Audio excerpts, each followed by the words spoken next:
She was nobody.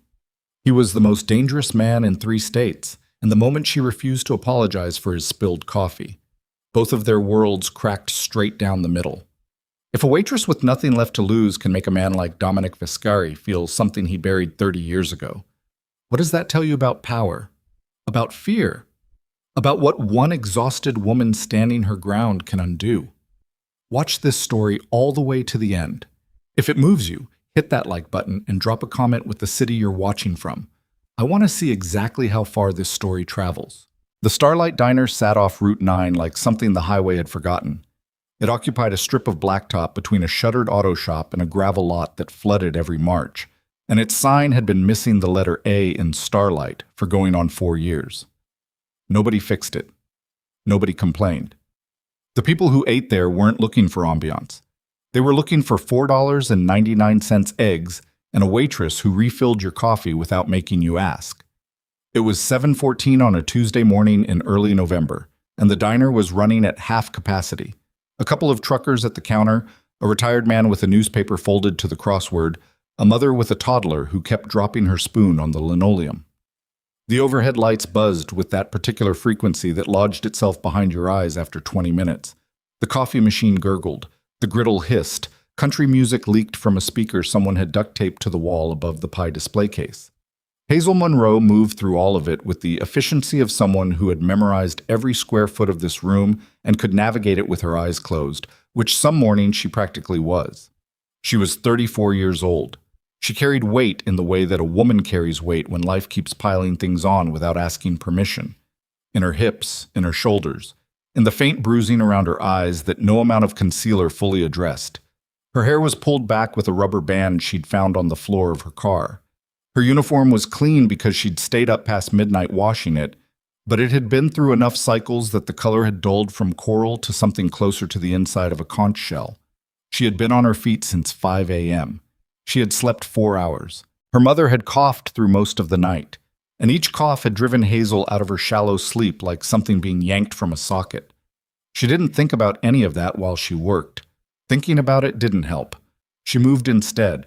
Table 6 needed a refill. Table 2's order was backed up. The toddler's dropped spoon needed to be swapped for a clean one.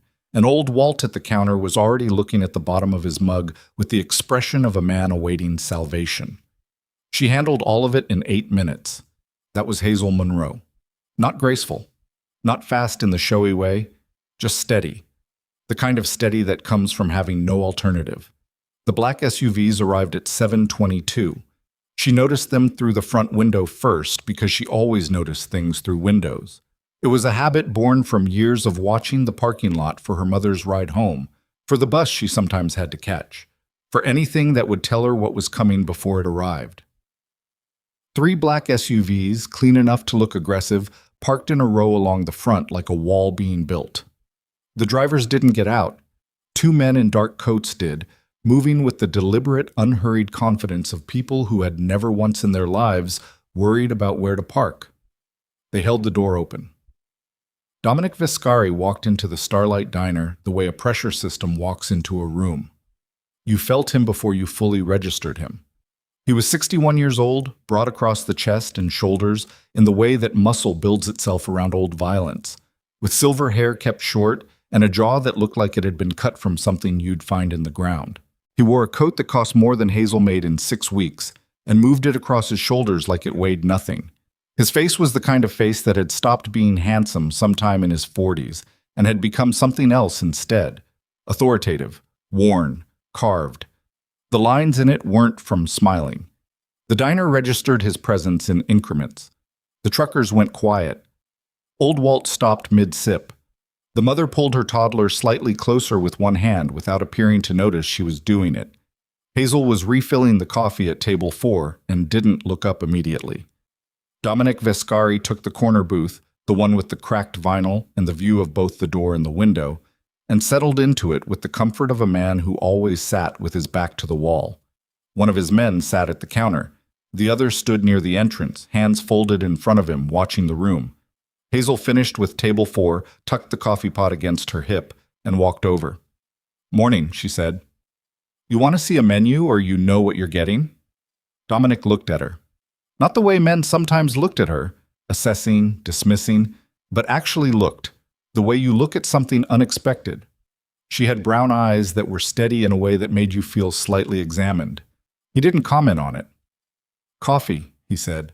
"Black and eggs, however the cook does them, as long as they're not wet." "Over medium," she said. "That what you mean?" "If that's what I mean." "Coming up." She poured his coffee and moved on. No theater, no flutter. She'd waited on construction foremen and county sheriffs and men twice her size who'd tried to make her feel small, and she'd learned that the best response to authority was to treat it the same as everything else. Get the order right and keep moving. Dominic watched her cross the floor without meaning to. He had been using this stretch of Route 9 for 3 years for what his organization called a transitional meeting point, the kind of location that surveillance cameras didn't find interesting and federal marshals didn't bother to map. The Starlight was 2 miles from a property the Viscari organization used for a purpose that would not appear in any filing. He had stopped in once before, 18 months ago, gotten bad coffee, and said nothing. He had reasons to be here today that had nothing to do with eggs, but he watched Hazel Monroe move through her section and felt something that was not attraction exactly, and not curiosity exactly, but some combination of the two that he hadn't felt in a long time and therefore didn't have an immediate name for.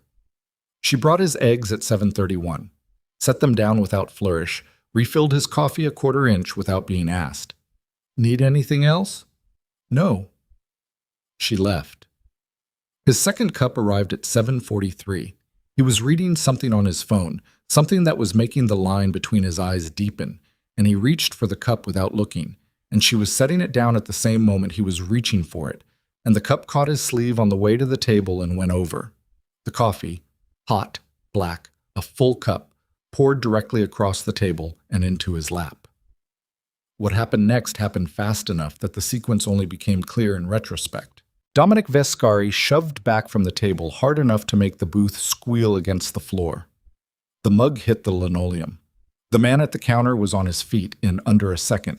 The man at the door had already taken 2 steps forward. Every head in the diner turned.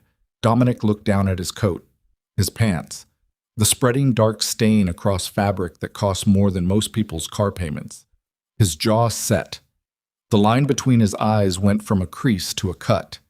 He looked up at Hazel. The room was completely silent. The griddle hissed.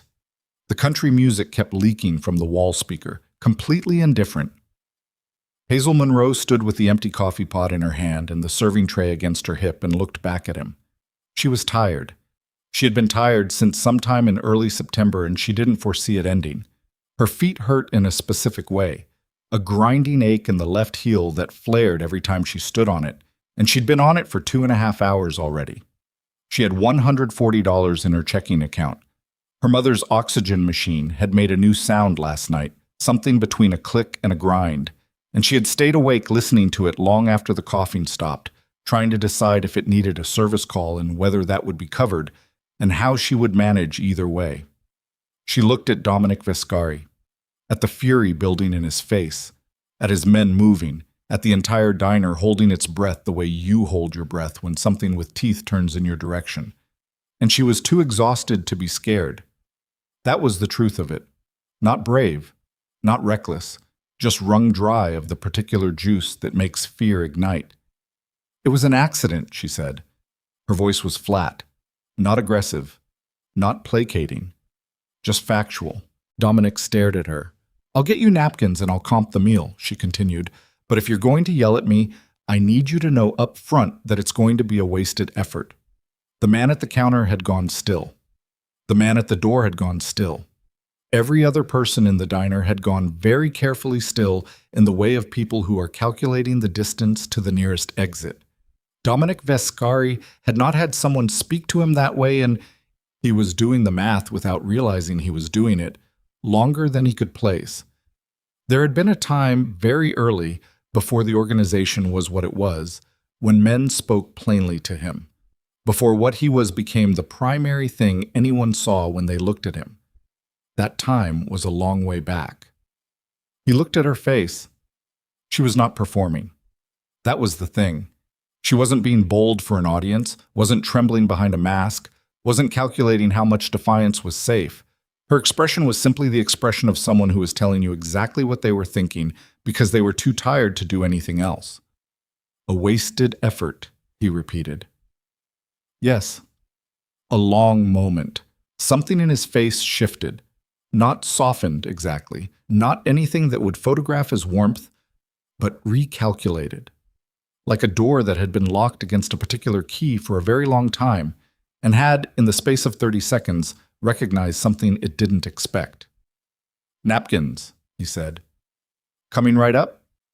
She brought them. She also brought a fresh coffee. She set both down without comment and moved to the next table. Dominic Viscari sat in his soaked coat and drank the fresh coffee and did not leave for another 40 minutes. His name, what it meant in certain rooms, what it had cost to build it, what it had cost other people, was not something he thought about often in the way you don't think often about the sound of your own heartbeat.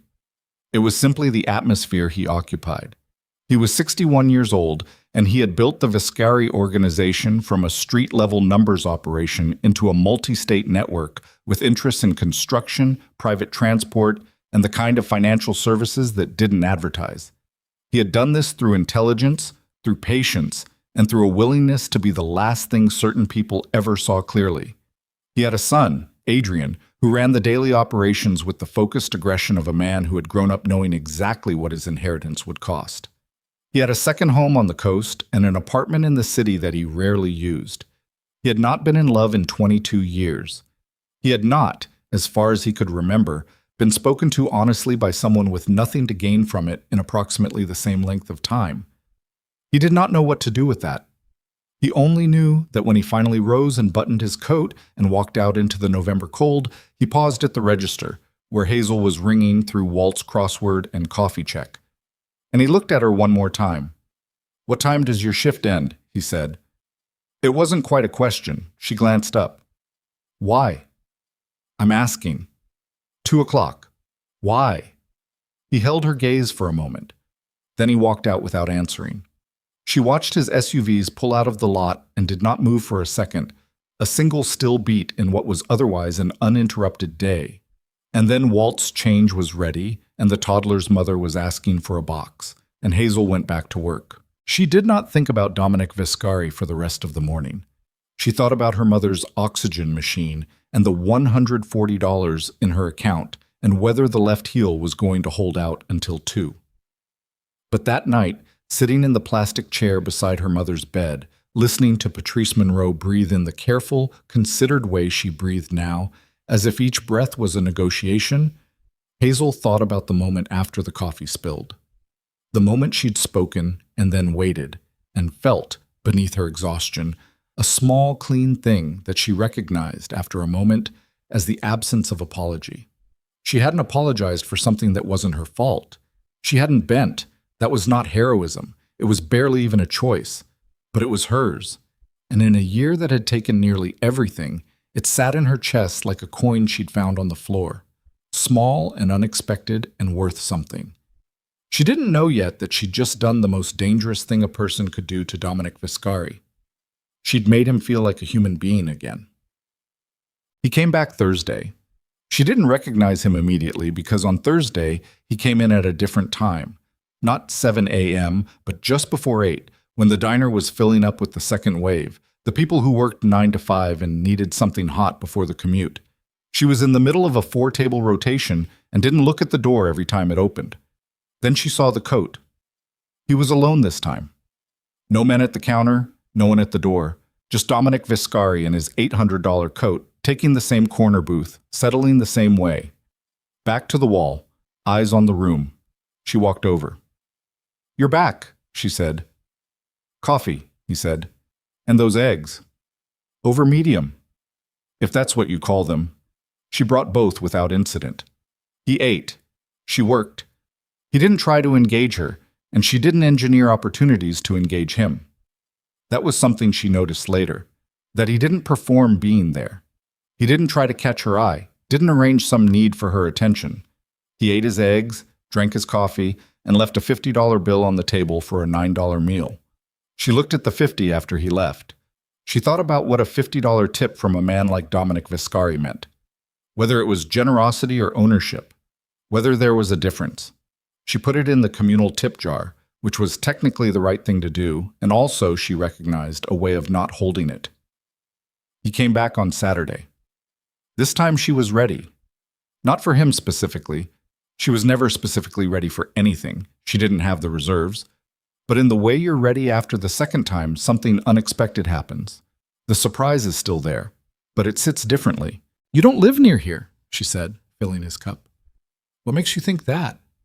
"Because men who live near here drive trucks and order the same thing every day, and eventually I know their wives' names. You're not that." He looked at her over the cup. "I have a meeting," he said, "nearby." "You have a meeting nearby 3 times a week?" "Apparently." She held his gaze for a beat. Then she refilled the cup of the trucker 2 tables over and kept moving. He stayed an hour. When she dropped his check, he looked at it for a moment, then looked at her.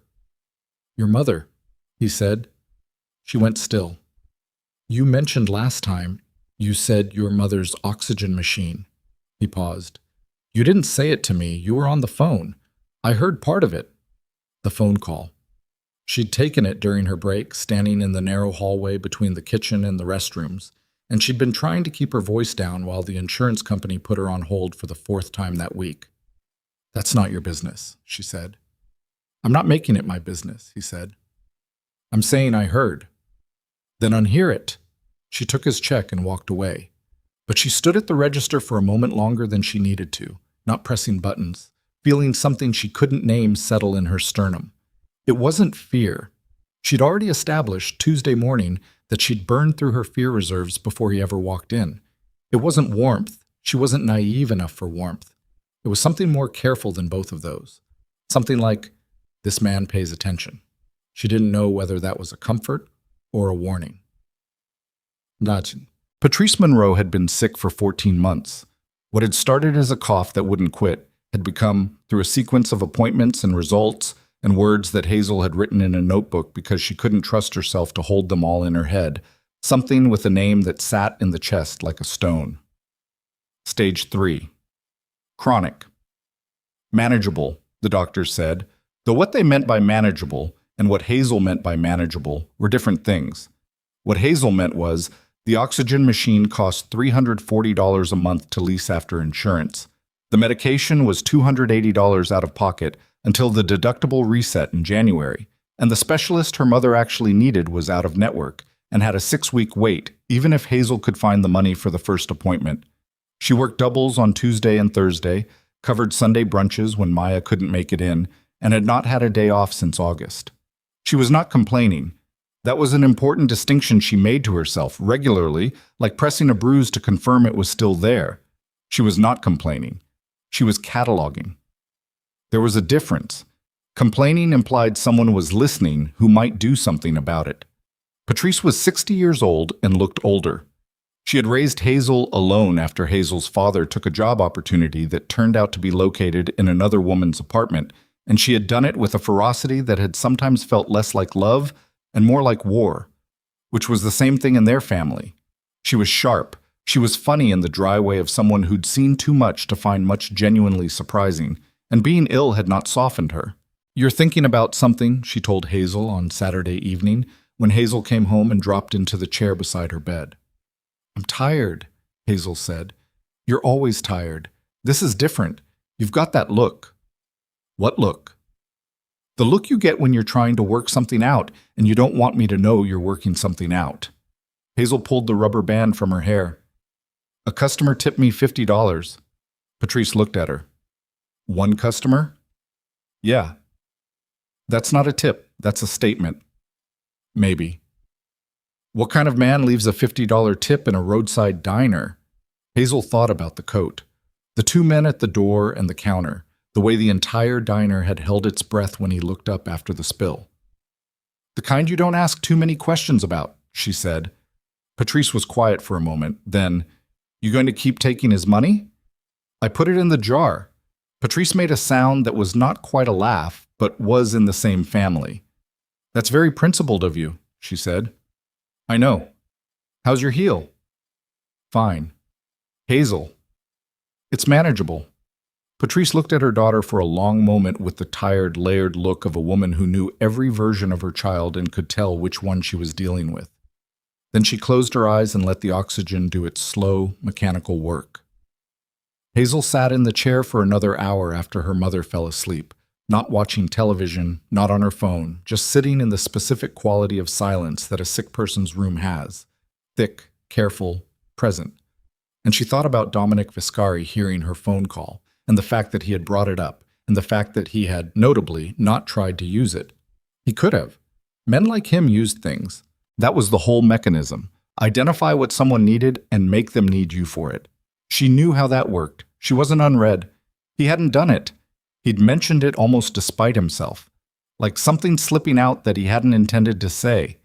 She didn't know what to do with that either. She went to bed at 11. The oxygen machine made its usual sound, and somewhere beneath all of it, behind the $140 and the grinding heel and the 14 months of barely holding the line, something was shifting, small and irreversible as a stone moved from its place in a wall. And she didn't feel it yet, but it had started. He came in again the following Tuesday. This time he arrived before she did. She was 3 minutes late because the bus had held at a light, and when she pushed through the diner's glass door and shrugged off her coat and glanced at her section, he was already there. Corner booth. Coffee in front of him, which meant Carl had taken the order, which meant Carl had served Dominic Viscari his first cup, and was now, Hazel noticed, positioned as far from that corner of the diner as the layout would allow. She tied on her apron and walked over. "You're late," he said, "by 3 minutes. Still." "The bus doesn't negotiate," she said. "Eggs?" "Yes." She put the order in and came back with the coffee pot. He had a phone on the table, face down, untouched. She'd noticed that. He never looked at his phone while she was at the table. She didn't know if that was respect or just the particular authority of a man who had other people to handle the looking. "My mother has a name," she said. He looked up. "You said your mother, like a topic. Her name is Patrice. I'm telling you that because you clearly heard more of that conversation than I wanted you to, and if you're going to know something about my life, she deserves to be a person in it, not a category." A pause. Something moved in his expression. Not quite surprise, not quite amusement, but something adjacent. "Patrice," he said. "Yes." "How long has she been sick?" "That's not your business." "You just told me her name." "That's different." He held her gaze. "A year," he said. It wasn't a question. She didn't answer, but she didn't deny it either, and he was, as she had already noted, a man who paid attention. "There are doctors," he said. "Better than whoever you've got now. I know people." "I'm sure you do." "I'm not trying to. I know what you're not trying to do," she said. "And I know what comes attached to favors from men like you, and my mother's illness is not a door I need you to walk through. Thank you for the offer. I'll get your eggs." She walked away. He watched her go. His jaw was set, but his eyes were different. Not harder, the way they usually went when he encountered resistance, but considering. Like resistance had taken a form he hadn't encountered in a long time, and he was adjusting his assessment. The eggs came at 7:38. She set them down without comment.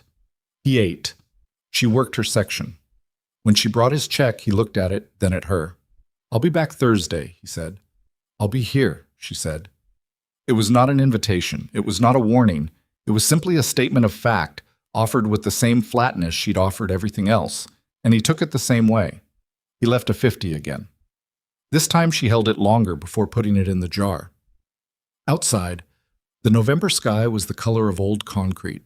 Cars moved on Route 9 with the purposeful indifference of people who had places to be that weren't here. And inside the Starlight Diner, with its buzzing lights and its hissing griddle and its missing letter in the sign, something was threading itself between two very unlikely people. Not love yet, not anything with that name, but something with roots.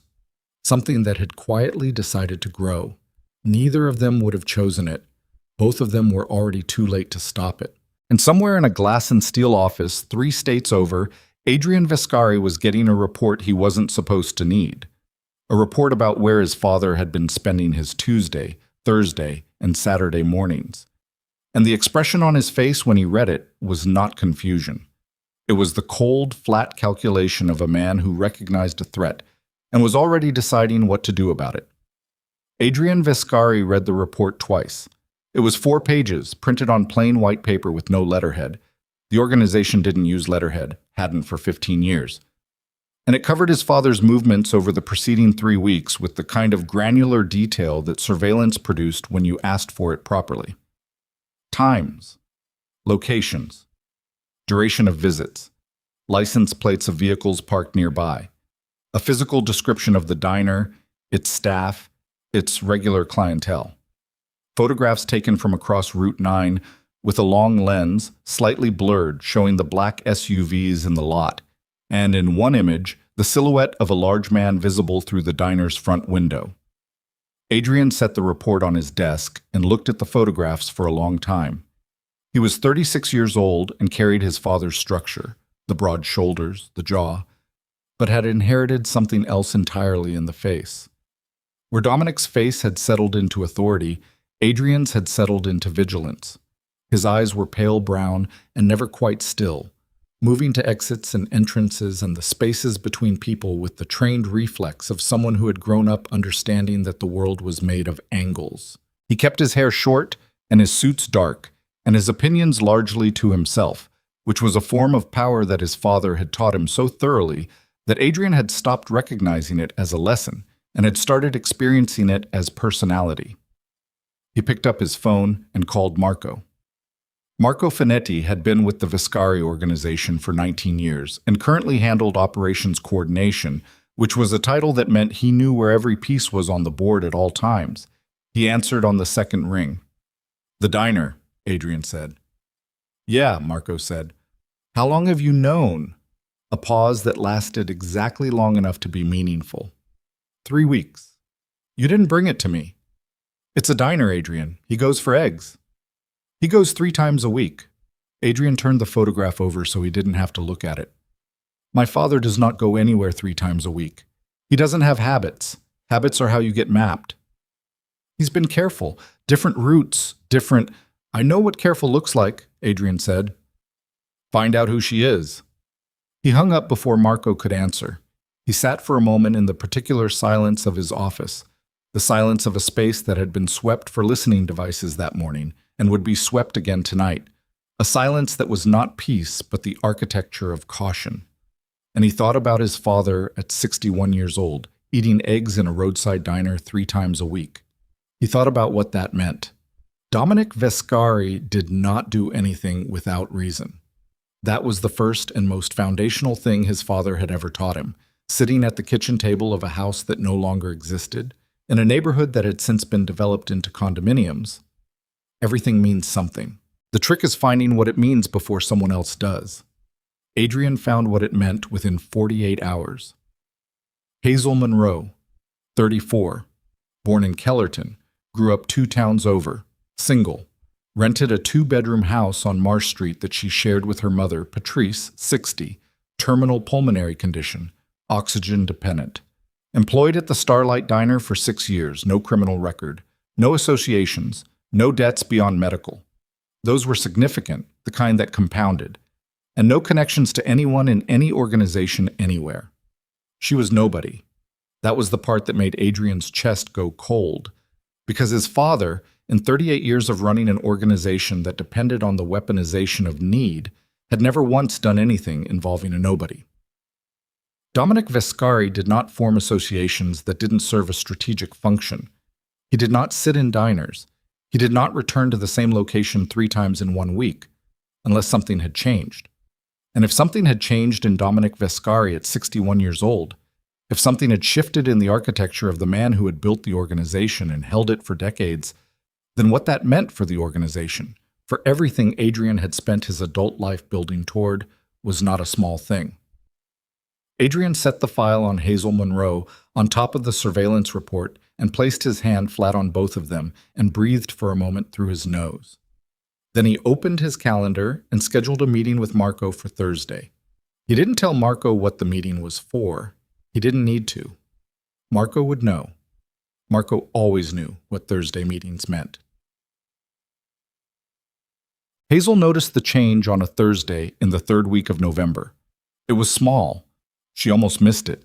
She was working a four-table section and had 3 orders up, and Walt was making the mug-gazing face, and the coffee machine had been making a new sound since yesterday, a kind of rattling exhale that made her nervous, and Dominic was in the corner booth with his phone still face down and his hands wrapped around his cup. He said, "Tell me something that has nothing to do with this place." She stopped in the middle of refilling his coffee. "What?" "Tell me something, not about the diner, not about an order, something else." She looked at him.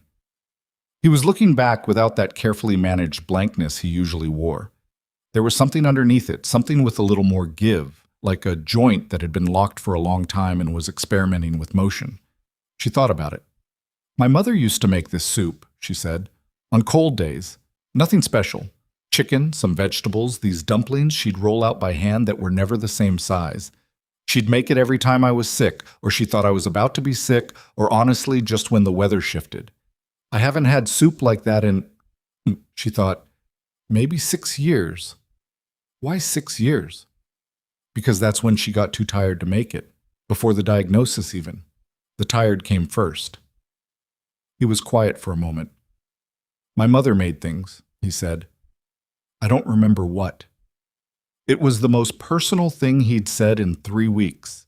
He said it the way you'd say it if you'd been carrying it for a long time in a pocket you forgot was there, and you pulled it out by accident and then had to decide whether to put it back or let someone see it. He put it back. His expression closed slightly. She finished pouring and moved on. But something had been established, some small, irreversible thing, like a door pushed open an inch, not wide enough to walk through, but enough to feel the air from the other side. The first time he offered to help with Patrice's treatment was a Friday, which was unusual because Dominic didn't come in on Fridays.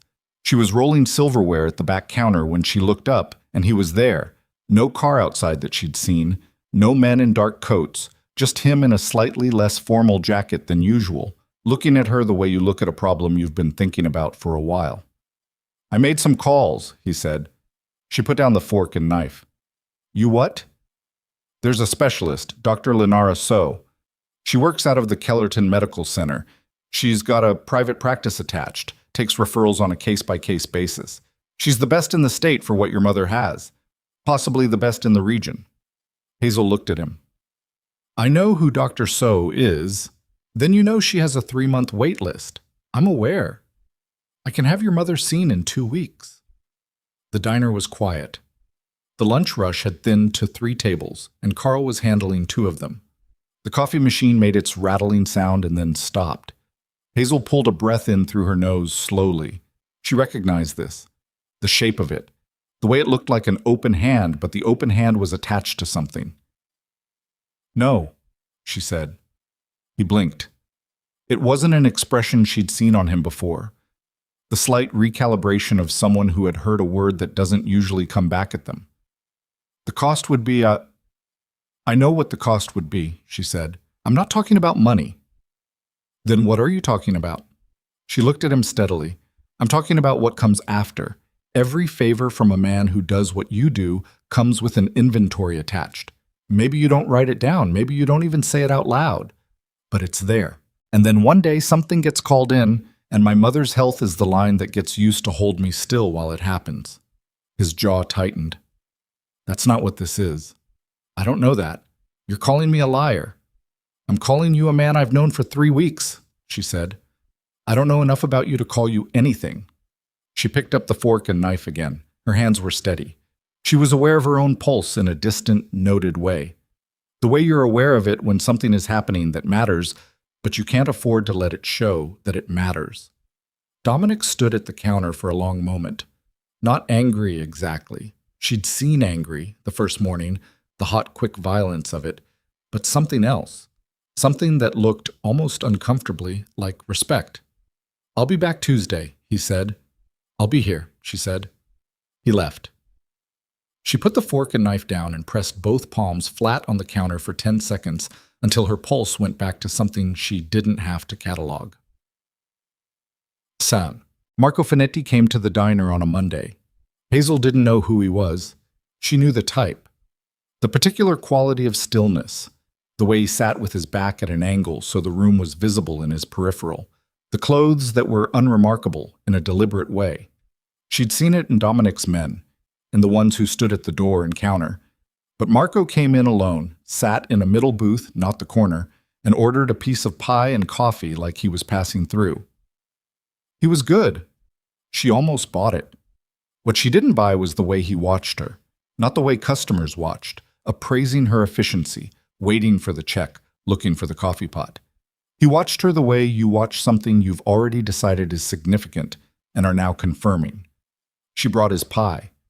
He thanked her with the pleasantness of someone who had practiced pleasantness until it had no texture. "You're new," she said. "Passing through," he said. "Nice place." "It's fine," she said. "You passing through Route 9 specifically, or the general area?" A small pause. "I have a meeting nearby." She looked at him for one beat longer than service required. Then she moved on. He left 12 minutes later. He tipped correctly. Not too much, not too little, nothing that would be remembered. That, Hazel thought, was itself a kind of signature. She didn't know his name. She didn't know his function. She knew only that he had come from somewhere connected to Dominic Viscari, and that he had come to look at her, and that looking at her had been the purpose of the visit, and the pie had been the pretext. She told herself it didn't mean anything. She almost convinced herself. Icky.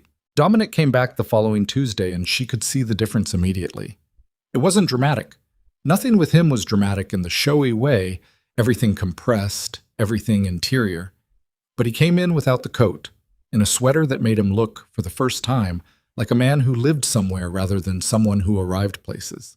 He sat in the corner booth, and there was something in his posture that had given a half-degree, some small increment of guard. "You said you don't know enough about me to call me anything," he said, when she brought the coffee. No preamble. Like he'd been thinking about it for a week, which she suspected he had. "That's right," she said. "Then ask," he said. "Ask me something." She considered him. "What do you regret?"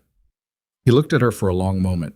The question clearly wasn't what he expected, which meant he'd expected something softer, something about his work, maybe, framed carefully so he could deflect carefully, something that let him control the answer.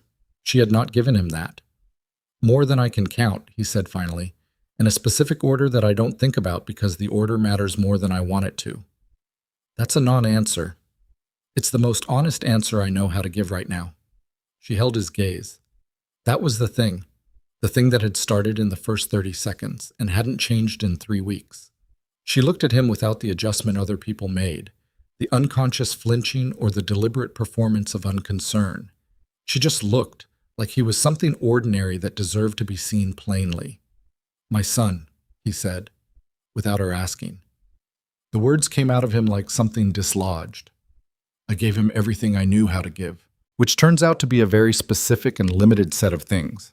He paused. "I don't know if that's regret or just consequence." "What's the difference?"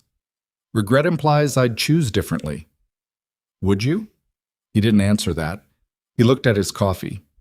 In the silence, the griddle hissed and the speaker leaked something slow and steel guitar heavy, and Dominic Viscari sat with a look on his face that was, Hazel recognized, the look of a man holding something heavy and being unused to the weight of it because he'd always set it down before now.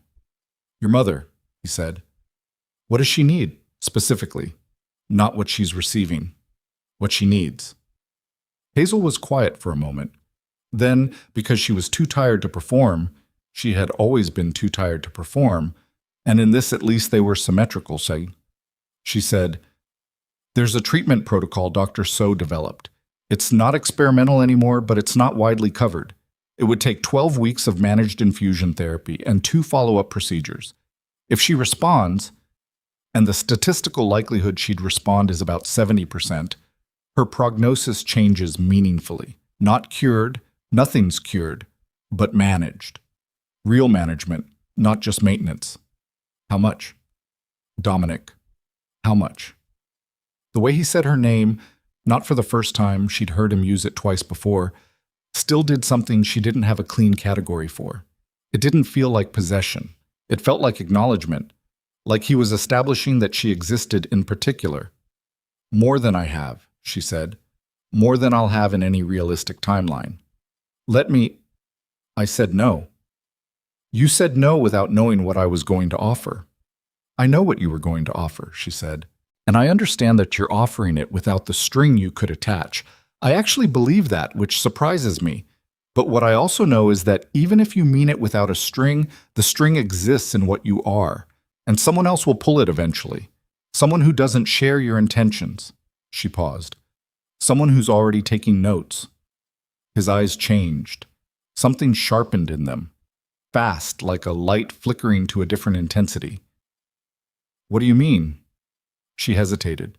She hadn't meant to say it. It had come out of the place where her instincts lived, and her instincts were, in lieu of adequate sleep and financial stability and any reasonable margin for error, the most honest part of her. A man came in Monday, she said, pie and coffee, watched me the whole time, very careful about it. The silence that followed was of a different quality than the silences that usually lived between them. This one had edges. What did he look like? Dominic said. His voice had dropped half a register. She described him. Middle height, unremarkable clothes, early 50s, the stillness, the way he'd watched, the controlled tip. Dominic was very still for a moment. Something moved across his face that she had never seen on him before and could not completely read. But it was not calm, and it was not reassurance. Go home at 2 today, he said. Don't take the bus. I'll have someone. I'm not getting in a car with someone you send, she said immediately. Hazel, I'll call a cab, she said. I'll be fine, but tell me what just happened. He looked at her. She looked back. The diner moved around them. Walt, with his crossword, the griddle, the buzzing lights, completely indifferent to whatever was happening in the corner booth. Nothing happened, he said. You're lying to me. A pause. I'm being careful. On whose behalf? He didn't answer. He drank his coffee. He ate half his eggs and left the rest, which he had never done before.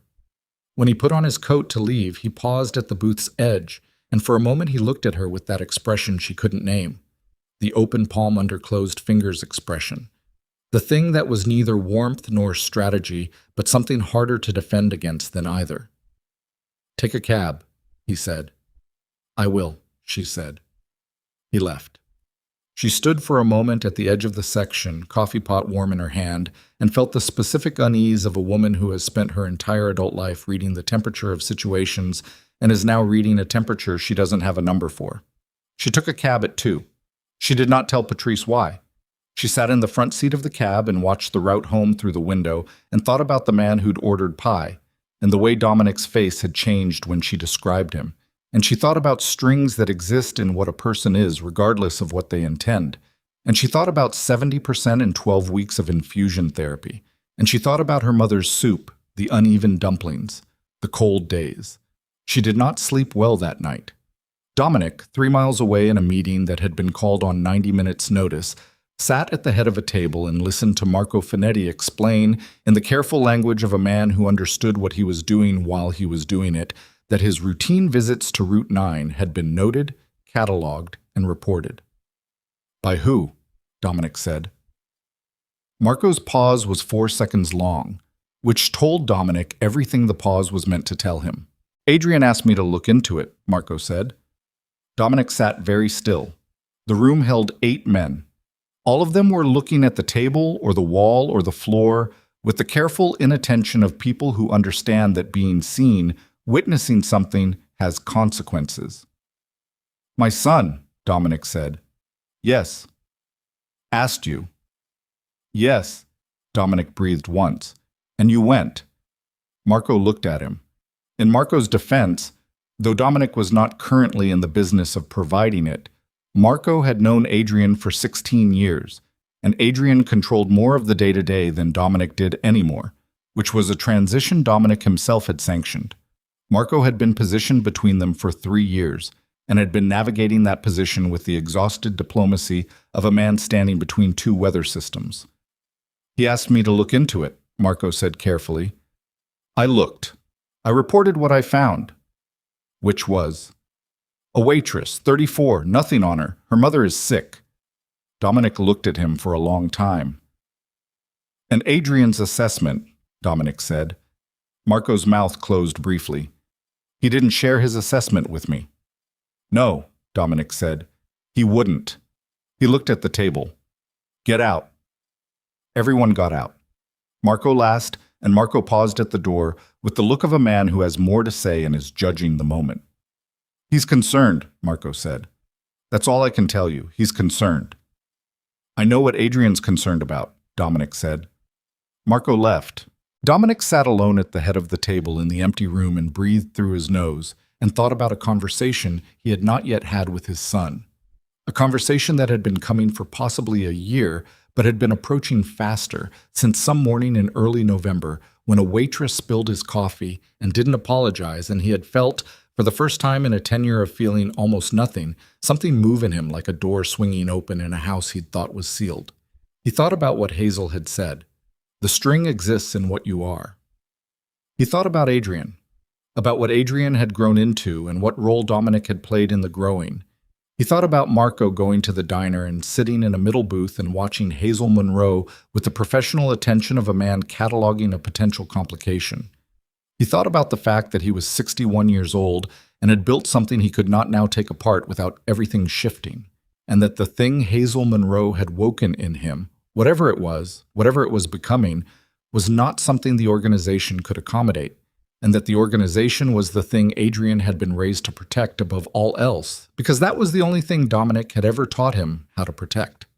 And that made his son, in the cold arithmetic of what the organization required, a danger that Dominic had manufactured with his own hands over 36 years. He sat with that for a long time. Then he picked up his phone and called a number he hadn't dialed in 11 years, a number that belonged to a man named Gerald Holt, who worked for the federal government in a capacity that Dominic had spent 3 decades treating as the primary threat to his existence. It rang 4 times. Holt, the voice said. Dominic closed his eyes, opened them. The empty room looked back at him with the indifference of all empty rooms. This is Viscari, he said. Dominic Viscari. Don't say anything for 10 seconds. Just listen. He paused. I want to talk about an arrangement. One conversation, off the record until I say otherwise. If you agree to that, say yes. If you don't, I hang up and we pretend this never happened. A silence that lasted exactly 10 seconds. Yes, Gerald Holt said. Dominic breathed.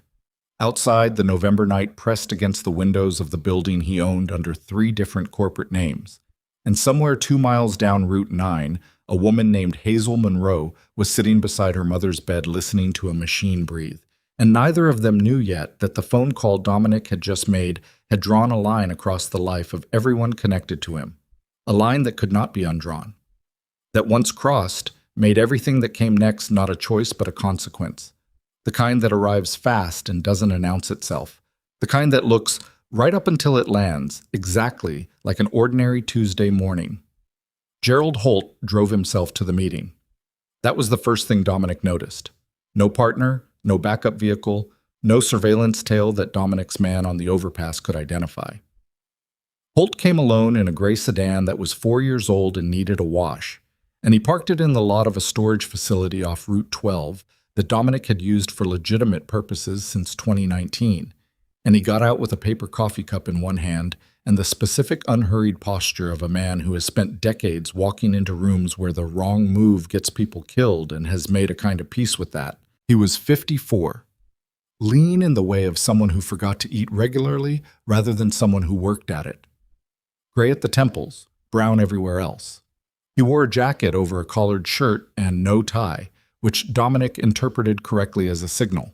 No tie meant this wasn't official, wasn't recorded, wasn't going to be written up in any filing with any agency anywhere. This was 2 men in a parking lot. Dominic got out of his own car and they stood 12 feet apart in the cold December air and looked at each other the way men look at each other when they've spent years as abstract threats and are now dealing with the complication of being physical and specific. Viscari, Holt said.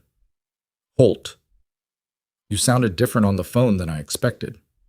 What did you expect? I don't know. More theater. Dominic looked at him.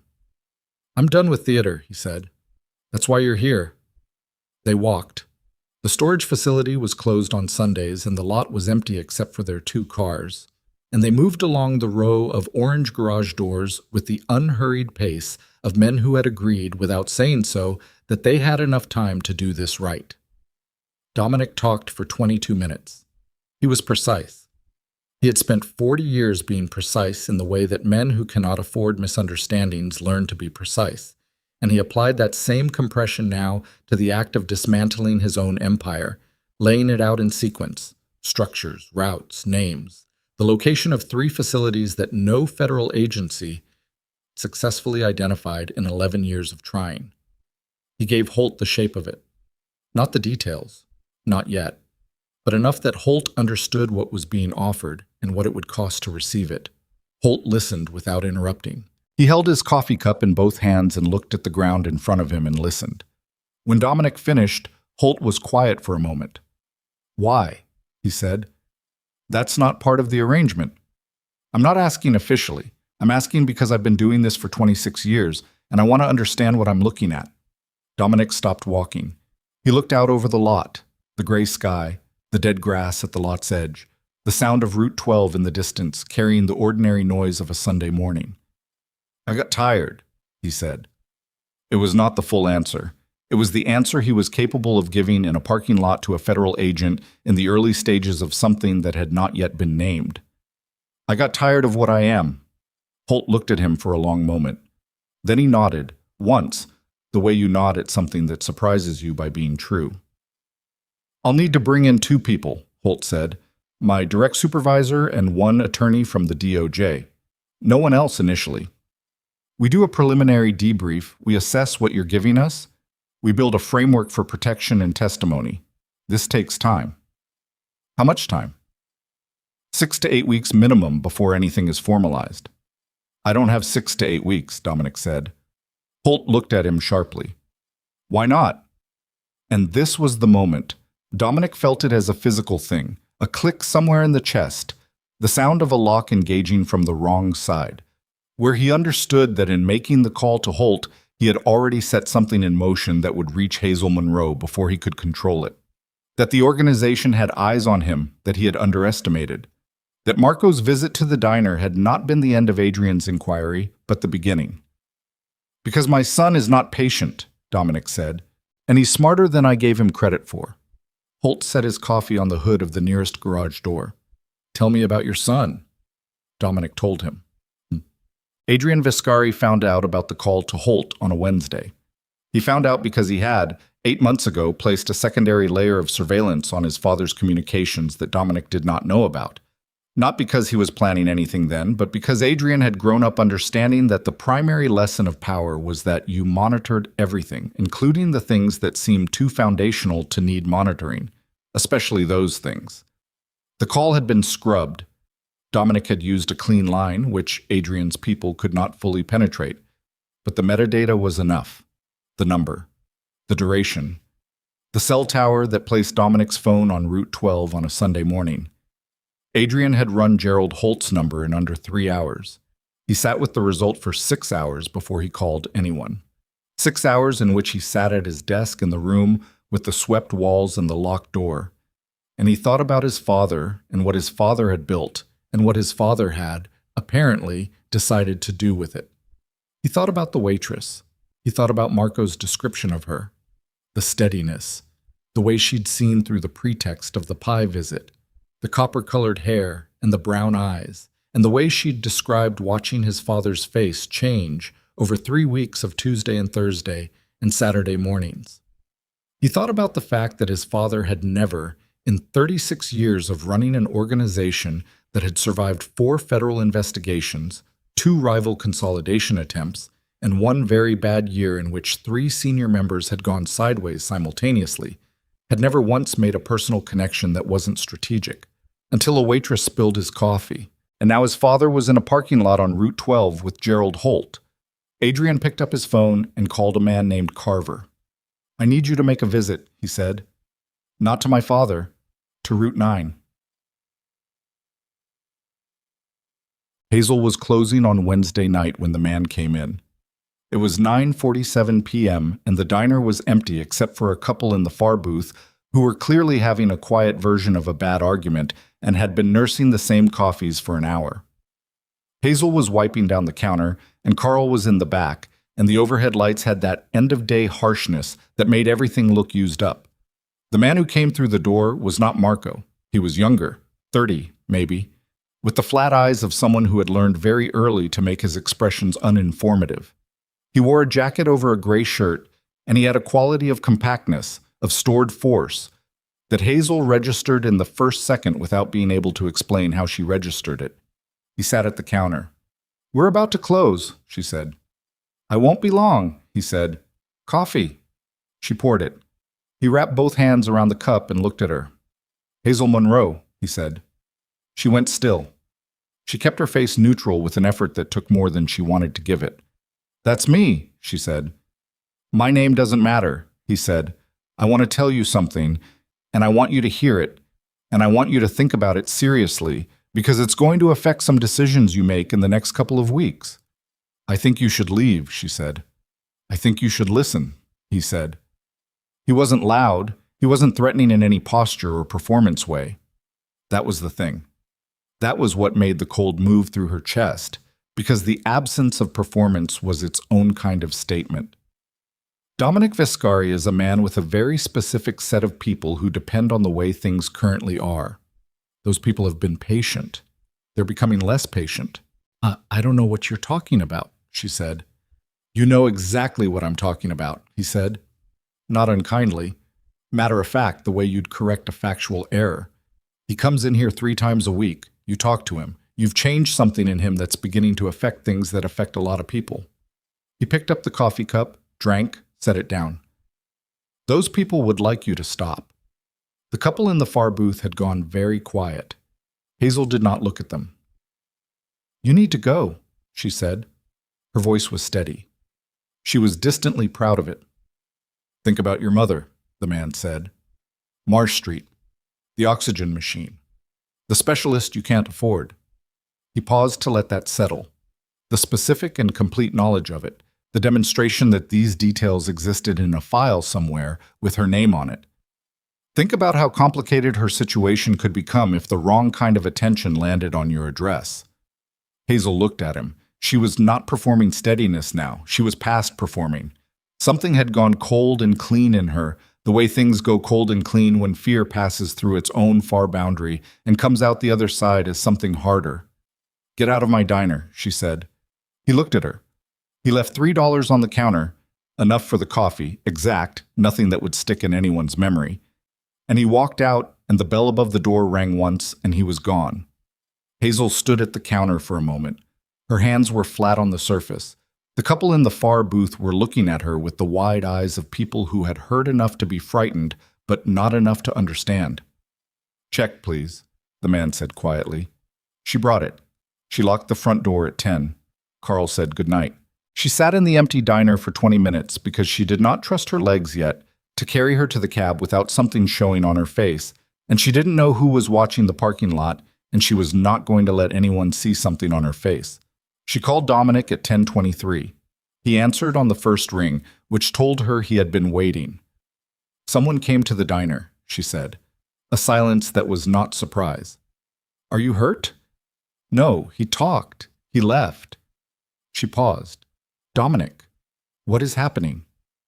"I need you to go home tonight and not open the door for anyone you don't know." "That's not an answer." "Hazel, tell me what is happening," she said. Her voice cracked on the last word. Not with tears, with force, with the particular fracture of someone who has been holding something compressed for a long time and is now requiring it to come out. "Tell me right now, because a man just sat at my counter and mentioned my mother's address and her oxygen machine, and I am standing in an empty diner and I need to know what I am in the middle of." A long pause. "I made a decision," Dominic said. "Before I was ready. Or maybe exactly when I needed to. I'm still deciding which." "What decision?" "To cooperate with federal investigators." The diner was very quiet. The coffee machine had been turned off for the night, and the griddle was cold, and the only sound was the buzzing of the overhead lights that never fully turned off. "Your organization," she said. "Yes." "You're giving them your organization." What I can give them? Yes. And your son knows. The pause was its own answer. Dominic, she said, did your son send that man tonight? I believe so. She closed her eyes, opened them. The diner looked back at her. The cracked vinyl booths, the pie display case, the wall speaker, the missing A and the sign visible in the darkness through the front window.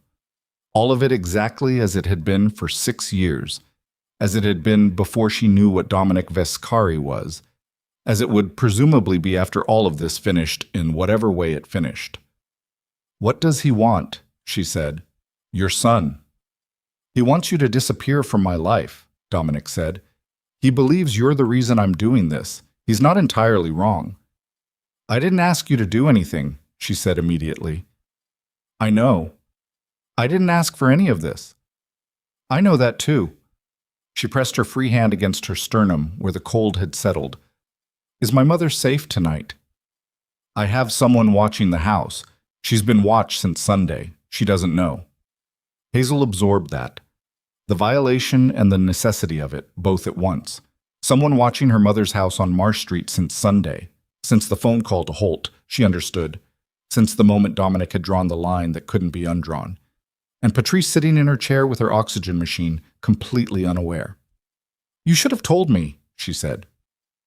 Yes, he said. It was the most unqualified thing he had ever said to her. She stood up straighter. Something was resolving in her. Not courage, not the absence of fear, but the thing that comes when you look at the full dimension of a situation and decide to be its equal. I'm coming to see you tomorrow, she said. That's not safe right now. I didn't ask if it was safe, she said. Tell me where. Miss, he told her. She drove herself. Her own car, the one with the left taillight that needed replacing, the one that smelled like coffee and the inside of her life. To an address in a part of the city she didn't know well, a building with a parking structure that had a specific level he specified, and a door that a man she didn't know opened before she knocked. Dominic was inside. The room was not what she expected. She had expected the vocabulary of power, dark wood, distance, the performance of authority.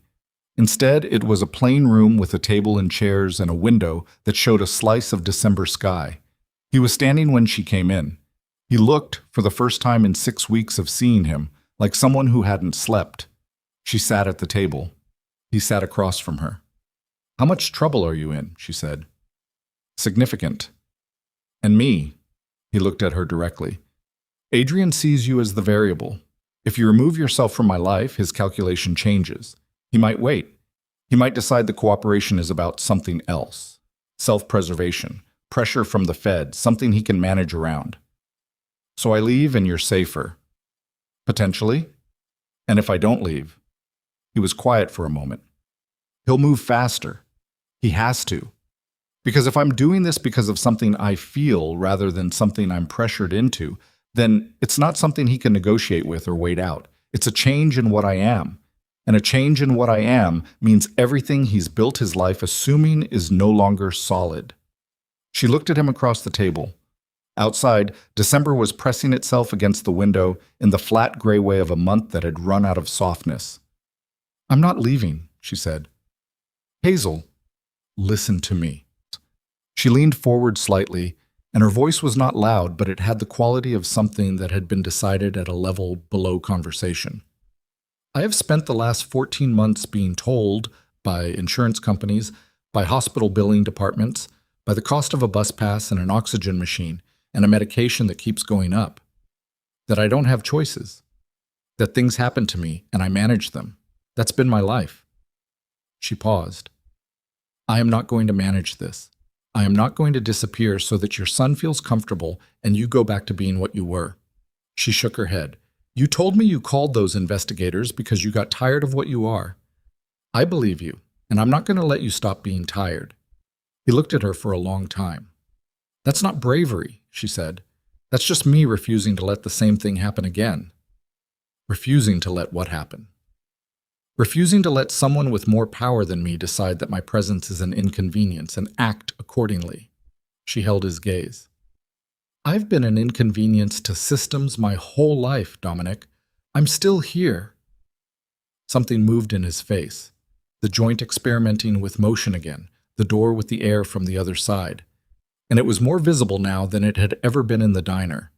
Like the distance that had compressed between them over 6 weeks had finally closed enough that there was no longer any pretense of performance between them. He'll come at you directly if you stay, Dominic said.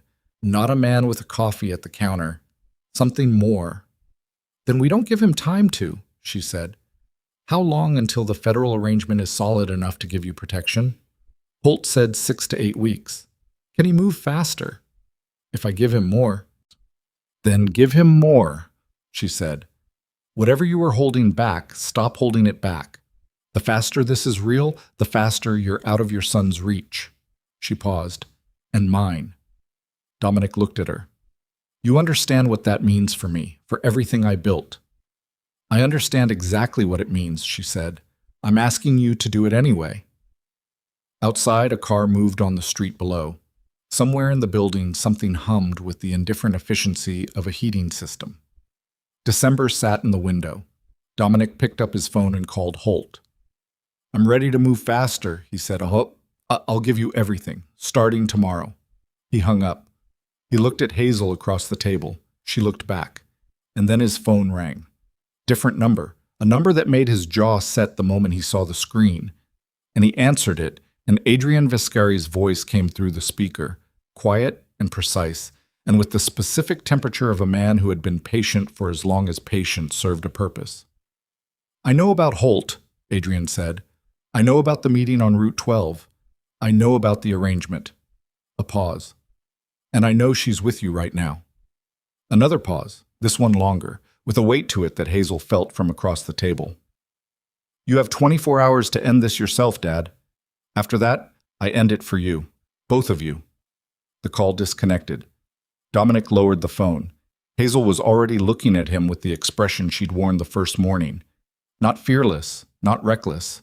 Just a woman who had burned through the fuel that makes you bend and was standing in what was left. And she said, quietly and without hesitation, then we have 24 hours. They didn't sleep. There was no discussion about sleeping. Dominic made 2 calls in the first 10 minutes after Adrian's voice left the room. One to Holt, one to a man named Reyes who handled physical security, and Hazel sat at the table and listened to him speak in the clipped, compressed language of someone dismantling a dam while standing in the flood path. And she understood for the first time, fully and without cushion, the scale of what she had walked into. Not a man eating eggs 3 times a week, not loneliness wearing an expensive coat. This, the room, the calls, the 24 hours, the son somewhere in the city making his own calculations, this was the actual thing. She didn't leave. Reyes arrived at 1 a.m. with 2 men she wasn't introduced to. They swept the building in a way that was efficient and quiet and slightly terrifying, moving through rooms with the focused brevity of people who knew what they were looking for and knew how to find it. One of them found a device on the underside of the window ledge in the hallway, small, matte black, the size of a thumbnail, and brought it to Dominic in a gloved hand. Dominic looked at it for a long time. How long? He said. Reyes didn't answer immediately, which was itself an answer. The room was cleaned 2 weeks ago, Dominic said. Yes, Reyes said. So someone with access put it here in the last 2 weeks. Yes. Dominic set the device on the table. He looked at it the way you look at something that has redrawn the map while you weren't watching. Then he looked at Hazel, and she saw in his face the specific expression of a man recalculating not tactics but something deeper, the inventory of who he trusted and what that trust had cost. Marco, he said, not a question. Possibly, Reyes said, or someone Marco gave access to. Marco wouldn't be... Dominic stopped. He was quiet for a moment. Marco would, he said. If Adrian asked him directly, Marco would because Marco is practical, and Adrian is the future, and I am, from a practical standpoint, becoming a liability. He said it without self-pity. Just the flat accounting of a man who had spent decades understanding loyalty as a function of power and was now experiencing its arithmetic from the other side. Hazel looked at the device on the table. at the thin black wafer that had been in this room for some portion of the last 2 weeks, sitting in the dark under the window ledge, listening. "What did it hear?" she said. "Enough," Dominic said. The call to Holt, the details, possibly Holt's name. He picked up his phone. "I need to warn him. If you call him from a number Adrian's monitoring, I know." He was already moving. "I'll use Reyes's line." He went to the other room. Hazel sat with Reyes, who was a compact man of about 50, with a face that had seen weather and had the quality of someone who had long since made his peace with the kind of work he did. He stood near the door with his hands folded and looked at nothing in particular. "You should go home," he told her. "Dominic said the same thing," she said. "He said it because it's true." "I know it's true," she said. "I'm still here." Reyes looked at her for a moment, really looked, the way people look when they're revising their assessment.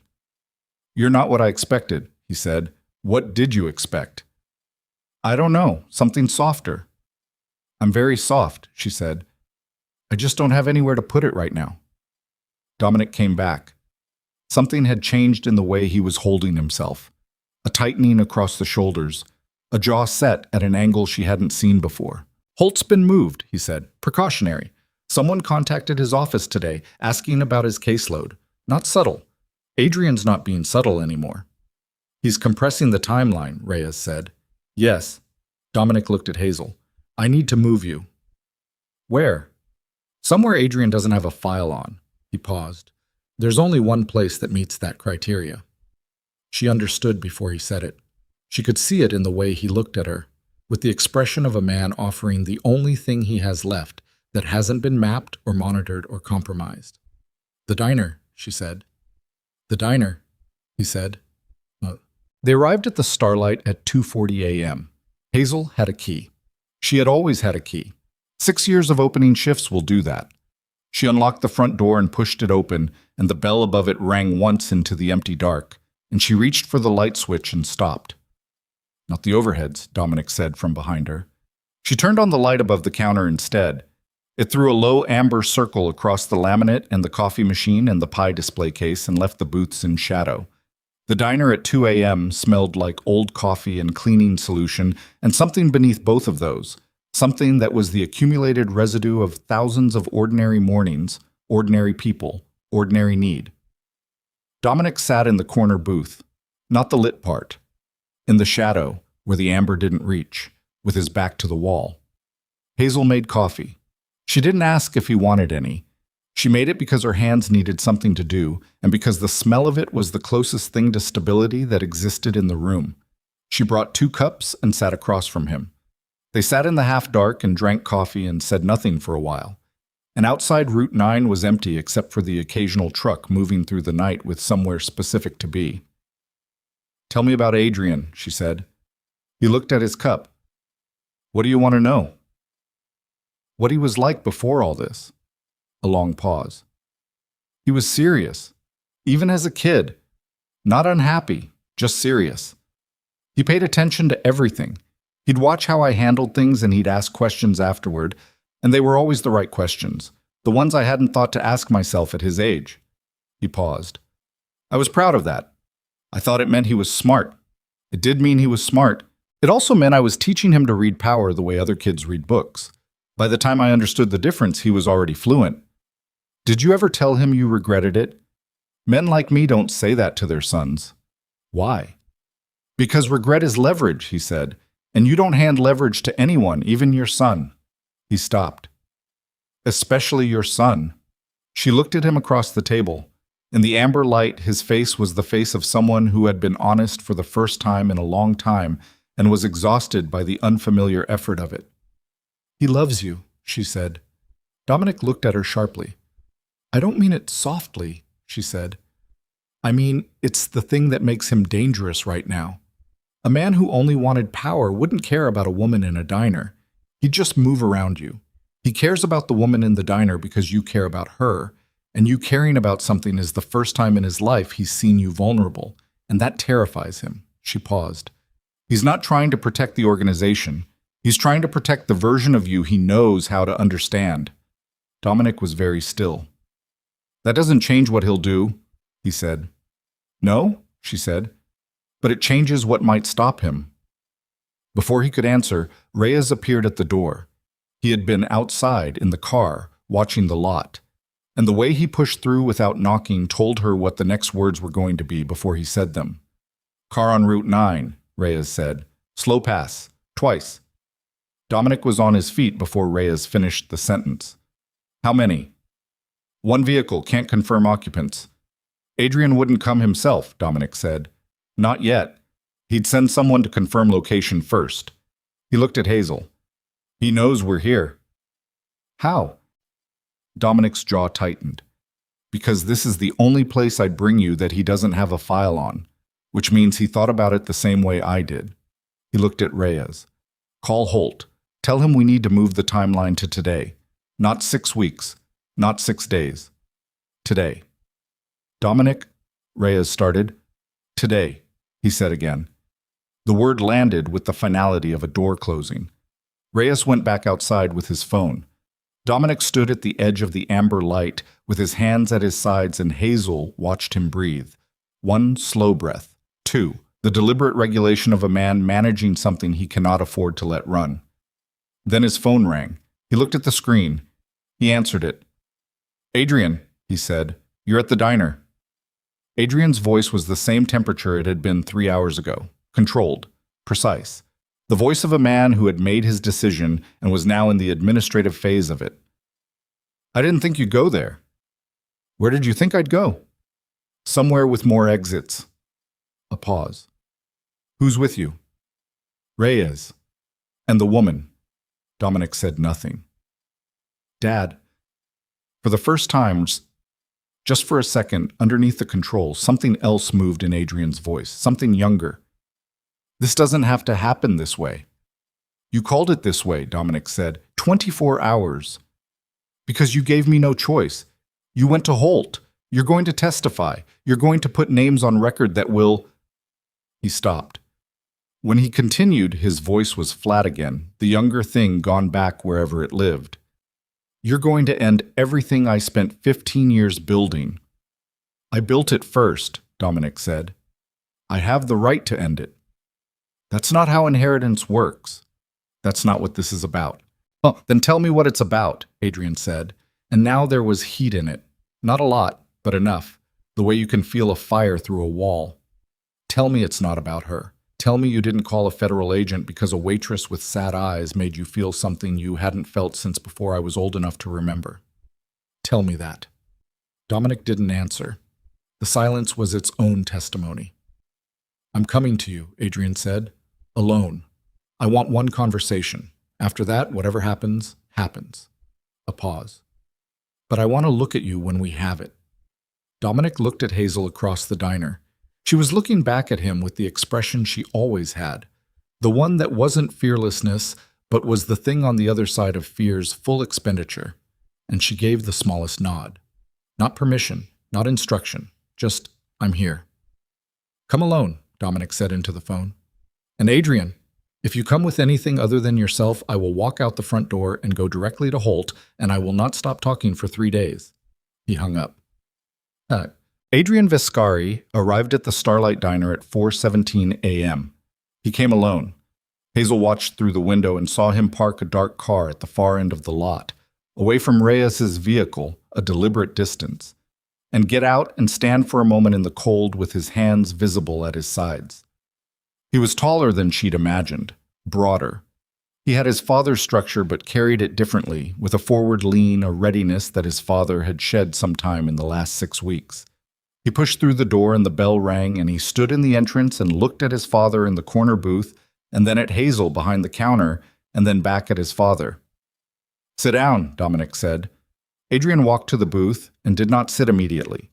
He stood at the edge of it and looked at his father from a standing distance, and Hazel saw in his face something she hadn't expected. The effort. The enormous controlled effort of a man holding something back that had been accumulating for a very long time. Then he sat. Hazel stayed behind the counter. She didn't pour coffee. She didn't make a sound. She understood that she was a witness to something that needed to happen without management, without mediation, and that the best thing she could offer was the fact of her presence and the space around it. Father and son looked at each other across the cracked vinyl table. "You look tired," Adrian said. "I am tired," Dominic said. "I've been tired for longer than I knew." Adrian's jaw worked. "This is her," he said, not looking at Hazel, keeping his eyes on his father. "This is because of her." "No," Dominic said. "Don't." "It's because of me," Dominic said. "She didn't ask me for anything. She didn't manipulate me. She didn't make me feel guilty or targeted or managed. She spilled my coffee and told me I wasn't worth being afraid of. And then she went back to work." He paused. "That's it. That's the whole thing, Adrian. A woman who was too tired to pretend I was important. And it reminded me that I'd spent 30 years building an empire of people pretending I was important, and I had mistaken that for a life." Adrian was quiet. "I raised you to run this," Dominic said. "I know that. I made you into exactly what the organization needed, and I told myself that was love because I didn't know how to separate the two. I am telling you now, I couldn't separate them, and I'm sorry for that. I am genuinely sorry for what that cost you." Something crossed Adrian's face fast, too fast to name. The young thing again, the thing that existed before the organization was his atmosphere. And then it was gone. "Sorry," Adrian said, flat. "Yes, you're sorry." He looked at the table. His hands were on the surface, flat, the same way Hazel had pressed her own hands flat on surfaces when she needed to hold herself together. "You're sorry, and you're going to testify, and everything He stopped, started again. 15 years, Dad. I gave this organization 15 years. I restructured the Eastern operations. I navigated the Moreno conflict. I kept our people out of 3 federal investigations that should have landed on us. I did all of that because I thought—" He stopped again. "What?" Dominic said quietly. "I thought you were building something to give me." Adrian's voice had dropped. "I thought that was the plan. That you were building it, and I was learning it, and eventually it would be mine, and I would—" He stopped a third time, and this time, when his voice came back, it was quieter still, stripped of something. "I thought it meant you trusted me." "I did trust you," Dominic said. "I trust you now." "You went to Holt." "Because I trust you to survive this," Dominic said. "Not the organization. You, Adrian Viscari, who is not the same thing as the Viscari organization, even though I spent 36 years trying to make you believe otherwise." He leaned forward slightly. "You are smarter than this life. You were always smarter than this life. I kept you in it because I was selfish, and because it was what I knew, and because watching you master it made me feel like something I built had a future." He paused. "That was wrong. That was me using you the same way I used everyone else." The diner was completely still. Hazel could hear her own heartbeat. She could hear the heating system. She could hear the distant sound of a truck on Route 9. Adrian looked at his father for a long time. Then he looked at Hazel. She held his gaze. She didn't look away, and she didn't perform anything. She just looked at him the way she looked at everything.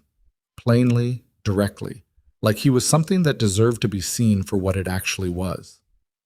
"You're not afraid of me," he said. "No," she said. "You should be." "Probably," she said, "but being afraid of people who have power over me hasn't improved my situation much, so I've largely given it up." Something moved in his expression. The calculation was still there. It was structural at this point. She suspected it would always be there. But something underneath it had shifted. "She's not what I thought," he said, to his father, but still looking at her. "No," Dominic said. "She's not." Adrian looked back at his father. "If I walk away from this, if I walk away from the organization, everything, I have nothing." He said it without self-pity, as a factual statement. "The organization is everything I know." "I know," Dominic said. "I know exactly what that feels like. I have known it for 6 weeks while something else was becoming true at the same time." He paused. "You can rebuild. You're 36 years old. I didn't start until I was 23, and I started with nothing, and I built the wrong thing. You can start at 36 and build something that doesn't require you to put a listening device in your father's hallway." Adrian flinched. It was small, barely visible, but it was real. That was Marco's suggestion, he said. I know whose suggestion it was, Dominic said. You still authorized it. Silence. What does cooperating with Holt mean for me? Adrian said. It means you talk to them, Dominic said. It means you tell them what you know, which is considerable, in exchange for a framework that keeps you out of a federal facility. He paused. Witness protection, possibly. A different name, a different city. A chance to be a person instead of a function. You make it sound manageable, Adrian said. It will be the hardest thing you've ever done, Dominic said, and you have done genuinely hard things. He held his son's gaze. But you won't be doing it as the Viscari organization. You'll be doing it as yourself. I haven't given you much, but I can give you that. Adrian looked at the table, at his hands, flat on the surface, at the cracked vinyl, at the diner that was, Hazel thought, the most unlikely stage in the world for the conversation that was happening on it. Then his phone buzzed. He looked at it. Something in his face shifted. Not fear exactly, but the alertness of someone receiving information that changes the geometry. It's Carver, he said. What does he want? Dominic said. Adrian looked up. His eyes had gone to a different quality. The calculation stripped of everything else, just the cold working intelligence of a man processing a threat. He's not asking what I want, Adrian said. He's telling me they're already moving. He looked at his father. I told him to stand down after I called you. He didn't. Dominic was on his feet. How many? He had 4 men on rotation. Adrian was already typing. I don't know if he brought all of them, or... The front window of the Starlight Diner exploded inward. Not the whole window. A section, a targeted section, the kind of break that came from a single thrown object rather than a shot, and the object, a brick, old and heavy, landed on the linoleum floor 3 feet from Hazel and skidded under the counter with a sound like a bone breaking. Glass sprayed across the floor in a glittering fan. The cold night air rushed through the gap immediately, and with it the sound of footsteps. More than one set, moving fast across the gravel lot. Hazel dropped behind the counter. Instinct, not thought. Her body decided before her mind did, and she was on her knees on the kitchen mat with her heart slamming against her sternum and her hands flat on the floor feeling the vibration of footsteps outside. Dominic had moved toward the kitchen. Adrian had not moved at all. He stood at the booth, phone in hand, and he looked at the broken window and the cold air pouring through it, and the gravel lot beyond it where 3 silhouettes were now visible. And something in his face went through a sequence so fast Hazel almost missed it. Calculation, recognition, and then something that was unmistakably decision. He turned toward the kitchen doorway where his father had positioned himself against the wall. Dad, he said. Dominic looked at him. Get her to the back, Adrian said. There's a service exit on the east wall. Reyes knows it. I had the building mapped 2 weeks ago. Adrian. Get her out, Adrian said. I'll handle Carver. There are 3 of them. I know how many there are, Adrian said. I hired them. He held his father's gaze across the dark diner. Go. Now. Outside, one of the silhouettes had stopped at the broken window and was looking in through the gap, and in the spill of amber light from the counter lamp, his face was visible for a moment. Young, focused, the face of someone who had been given a job and was doing it. Dominic looked at his son. Adrian Viscari stood in the middle of the Starlight Diner, in the half-dark, in the cold air coming through the broken window, in the place where everything had started. And he looked back at his father with the young thing fully visible now, the thing beneath the organization and the calculation and the 36 years of being built into a weapon. And it was not soft. It would never be soft. But it was real.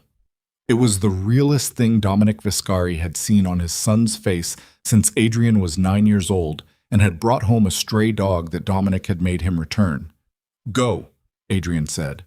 Dominic grabbed Hazel's arm, not rough, but with the grip of someone who has stopped negotiating with time, and pulled her toward the kitchen. She went. She went because she understood that staying was not courage, it was interference. And what was happening in that diner now needed to happen without her in the middle of it. The service exit was where Adrian said it would be. Reyes was already there, outside in the cold, and his face when he saw Dominic told her he'd heard the window go and had been deciding whether to come in. "Car," Dominic said. They moved. Behind them, inside the diner, she heard Adrian's voice. Not shouting, not the performance of authority, but the flat and absolute voice of a man who had run an organization for 15 years and knew how to make other men stop moving. She heard Carver's voice answer, tighter, defensive. She heard the specific silence of men recalculating, and then, cutting through the December cold from the north end of Route 9, she heard the sound she had not dared to let herself expect. The sound of vehicles moving fast, more than one, with the particular engine frequency of vehicles that had been waiting nearby for exactly this moment. Federal vehicles. Holt had moved faster than 6 weeks. Holt had moved tonight. Dominic stopped walking. He turned and looked back at the diner, at the amber light through the broken window, at his son's silhouette visible inside, standing between Carver and the door with the particular posture of a man who has made a choice and is holding it with his body. Hazel stood beside him in the cold and watched the federal vehicles reach the lot, and watched the agents move, and watched the Starlight Diner, with its missing A and its buzzing lights and its 6 years of her ordinary life, become, in the space of 4 minutes, the last place the Viscari organization ever operated. Dominic reached out and took her hand. Not dramatically, not with anything that required a name, just his hand finding hers in the dark the way a man reaches for something he is afraid of losing before he understands completely that he's afraid. She let him hold it.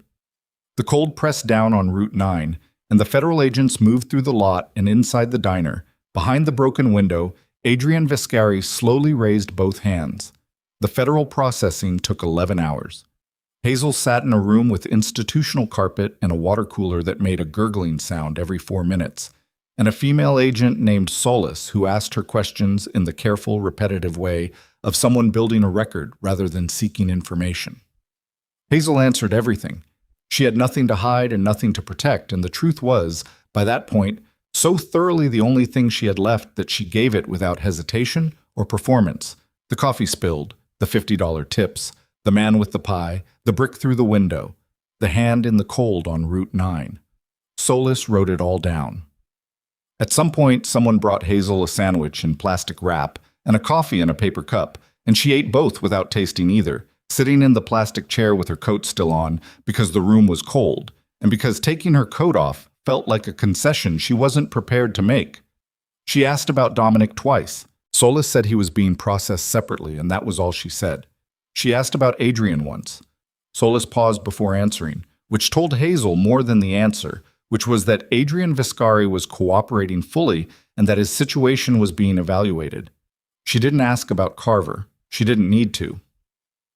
At 3 p.m., 17 hours after she had unlocked the Starlight's front door in the dark, Solace told her she was free to go. A car would take her wherever she needed.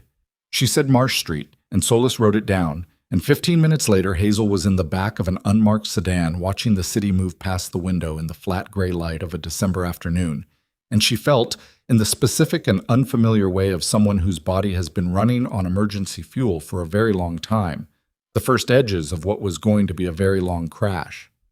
She did not let it come yet. There was one more thing to do first. Patrice Monroe was awake when Hazel came through the door. She was always awake when Hazel came through the door. It was a habit built over 14 months of listening for the particular sound of her daughter's key in the lock, the specific weight of Hazel's footsteps on the porch, the small differential between Hazel's tired normal step and Hazel's something happened step. She had learned to read the building of tension in Hazel's body by acoustics alone, the way blind musicians learn to tune by touch. She heard Hazel's footsteps on the porch and knew immediately which kind they were. Hazel came into the bedroom and sat in the plastic chair, her chair, the one that had held the shape of her for 14 months, and looked at her mother. Patrice looked back. The oxygen machine did its slow and measured work. Outside, a car moved on Marsh Street, and then the street was quiet. "Tell me," Patrice said. So Hazel told her. Not all of it. Not the brick through the window, or the cold of Route 9, or the hand finding hers in the dark. Not yet. Not those things. because they belonged to a layer of the story that needed more time before it could be told out loud without something breaking. But the shape of it, Dominic Viscari and what he was, and what he had decided to do, and what that had cost, and what the federal agents had said in the room with the institutional carpet. Patrice listened without interrupting. That was something people who didn't know her well got wrong. They saw the illness and the oxygen machine and assumed diminishment, assumed that the body's retreat had taken the mind along with it. It hadn't. Patrice Monroe at 60 was sharper than most people at 40, and she listened to her daughter with the full and focused attention of someone who understands that listening is its own form of action. When Hazel finished, Patrice was quiet for a moment. "The medical funding," she said. "The foundation he set up." "Holt confirmed it this morning," Hazel said. "It was structured before any of last night happened. 3 months ago, through a legitimate charitable trust. It's clean. The lawyers have been over it. It doesn't connect to the organization in any way that can be unwound." She paused. "You can see Dr. So. Full treatment. Everything." Patrice looked at the ceiling for a moment, then at her daughter. "He did that before you knew," she said. "Yes. Before you accepted anything from him." "Yes."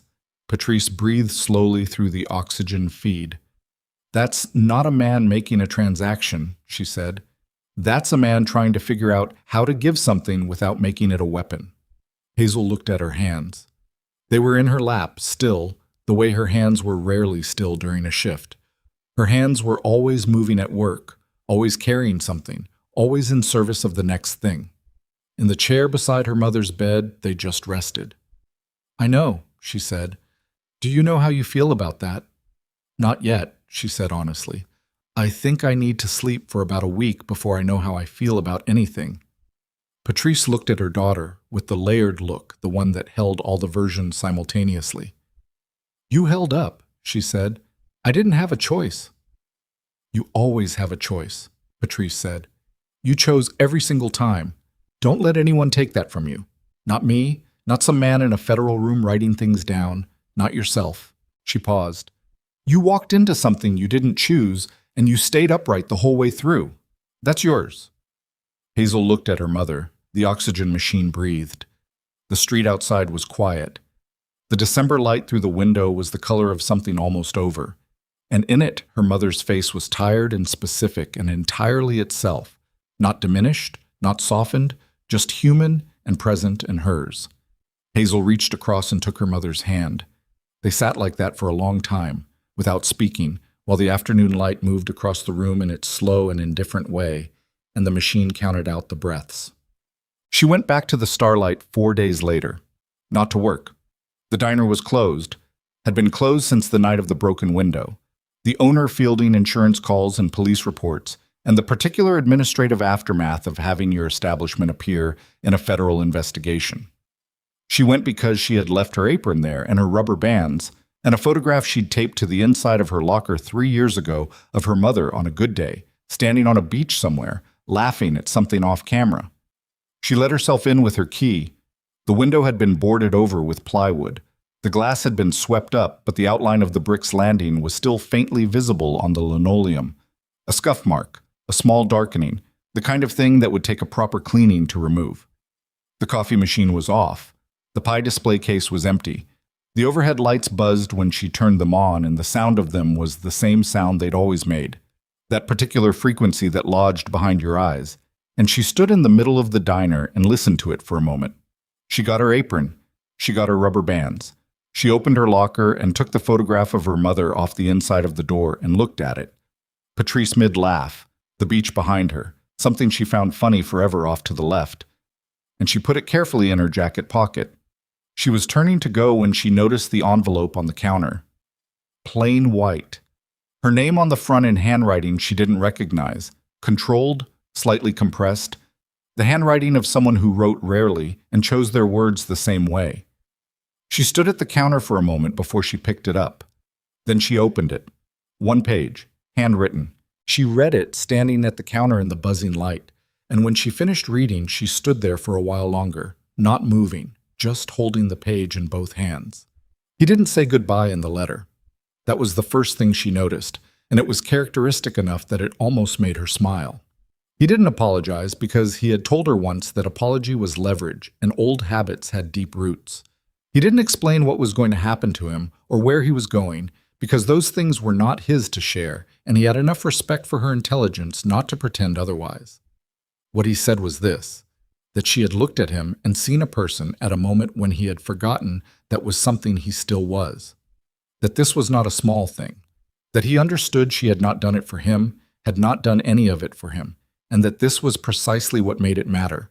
That he had spent 38 years surrounded by people who needed things from him, and he had learned to read needs so well that he had stopped being able to see anything else, and she had stood in front of him with nothing to gain and looked at him anyway. He said he hoped her mother would be well. He said he hoped she would find, in whatever came next, a version of things that asked less of her. He said that she deserved to be tired for a reason that was also a joy, and that he hoped she found what that felt like. At the bottom of the page, below where he had signed his name, just Dominic, nothing else, there was a line in smaller letters. The job recommendation goes through a woman named Clara Osai at the Kellerton Family Resource Network. She's expecting your call. She already knows who you are. What she doesn't know, and what I think will surprise her, is how much you can do. Hazel folded the letter and put it in her pocket next to her mother's photograph. She turned off the lights. She locked the front door. She stood on the sidewalk outside the Starlight Diner for a moment in the December cold, looking up at the sign, STRLGHT, the A still missing, the board around it weather-worn and patient. And she thought about the morning the coffee spilled, the way the room had gone silent, the way she had been too tired to be afraid and had spoken anyway, and how that small, exhausted honesty had turned out to be the thing that changed the direction of everything. She hadn't been brave. She wanted to be clear about that, at least to herself. She had been wrung out and honest and too depleted for performance, and those things had looked like courage from the outside but felt, from the inside, like the absence of remaining options. She had not stood up to a dangerous man. She had simply failed to fold, which was different, and which was all she'd ever really been able to do. But she was still here. That was the thing. She was still here, on the sidewalk, in the cold, with her mother's photograph in one pocket and a letter from a man disappearing into a new name in the other, and the diner behind her with its boarded window and its buzzing lights, and somewhere out there Dr. Lenara So's office, and Clara Osei at the Kellerton Family Resource Network, and a phone call she hadn't made yet. She was still here, and she was going to make the call. She made it the next morning. Clara Osei had a voice like someone who had been in this specific work for long enough that the weight of it had become strength rather than exhaustion. Warm, direct, with the particular quality of attention that comes from having listened to desperate people describe desperate situations for years, and having learned that the most important thing you could give them was the experience of being fully heard. Hazel Monroe, she said, I've been looking forward to this call. I don't know exactly what you were told about me, Hazel said. I was told you're good under pressure, Clara said. I was told you don't bend when bending would be easier. I was told you understand what it means to need something and not be able to get it through the channels that exist. A pause. Is any of that wrong? No, Hazel said. Good. Then let me tell you what we do here, and you tell me if it's something you want to be part of. Clara told her. It took 20 minutes and covered the network's work. Families navigating medical assistance, insurance systems, emergency housing, the particular bureaucratic labyrinth that surrounded people who needed help and couldn't find the door. The network had 4 full-time staff and 11 volunteers, and a caseload that was, Clara said plainly, more than they could properly handle with what they had. What we need, Clara said, is someone who knows what it feels like to be on the other side of that desk. Someone who's been in the waiting room and been put on hold and been told the form needs to be resubmitted and gone home and cried about it and gotten up the next morning and resubmitted the form. She paused. I don't need someone with a degree. I need someone who won't give up on a case because it's complicated. I've never given anything up because it was complicated, Hazel said. No, Clara said. I didn't think you had. She started the following Monday. Patrice Monroe had her first appointment with Dr. Lenara So on the 14th of December. Hazel drove her. The car still smelled like coffee and the inside of her life, and the left taillight still needed replacing. And the drive to the Kellerton Medical Center took 40 minutes on roads that were starting to ice at the edges in the way December roads did, requiring a careful attention that Hazel gave without complaint, because careful attention was something she had long since stopped experiencing as an effort.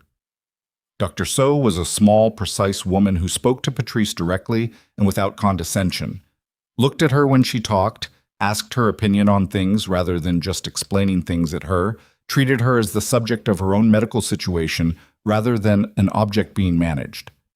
Patrice, who had spent 14 months being managed, visibly recalibrated in the first 10 minutes. After the appointment, sitting in the car in the parking structure before the drive home, Patrice said, "She thinks the protocol will work." She said 70%, Hazel said. 70% is good odds, Patrice said. Yes, Hazel said. Your man secured this, Patrice said. He's not my man. No, Patrice said. I know, but he did this. Hazel was quiet for a moment. She was looking at the concrete wall of the parking structure, at the water stain on it that looked vaguely like a river on a map, at the fluorescent light above it that was flickering with the slow persistence of something deciding whether to die. He did this, she agreed. Patrice looked at her daughter. You miss him, she said. I don't know what I miss, Hazel said honestly. I miss something. Maybe I miss the version of things where it was simpler, where he was just a difficult customer and the coffee was just spilled coffee. She paused. But that was only ever a few days, and even then I think I knew it wasn't simple. Nothing real is simple, Patrice said. No. Are you going to be all right? Hazel thought about it. Not the performed version. I'm fine, I'm managing, I'm getting through it, but the actual reckoning with the actual question, which deserved an actual answer. Yes, she said. Not right now exactly, but yes. Eventually and genuinely, yes. Patrice nodded. She reached across and patted Hazel's hand once, the way she had patted her hand since she was a child. The same pressure, the same duration, the specific language of her mother's reassurance that had never changed regardless of what changed around it. Then she said, Let's go home. I want to see if I can manage the soup. Hazel looked at her. The dumplings, Patrice said. I've been thinking about the dumplings. I think if I sit at the table instead of standing, I can probably manage it. She paused. It's cold. It should be a soup day. Hazel's throat did something she didn't try to control. Yeah, she said. It should. She started the car. Jim. Adrian Vescari entered witness protection on the 22nd of December. Hazel learned this not from any official source, but from Solis, who called her as a courtesy, or what passed for courtesy in the administrative language of federal processes, and told her that the cooperation had been extensive and that the framework was solid and that the organization, as a functioning entity, had effectively ceased to exist. She asked about Dominic. Solis was quiet for a moment. He's been relocated, she said, successfully. He asked me to tell you, if I spoke to you, that his mother used to make soup too. He said you'd understand what that meant.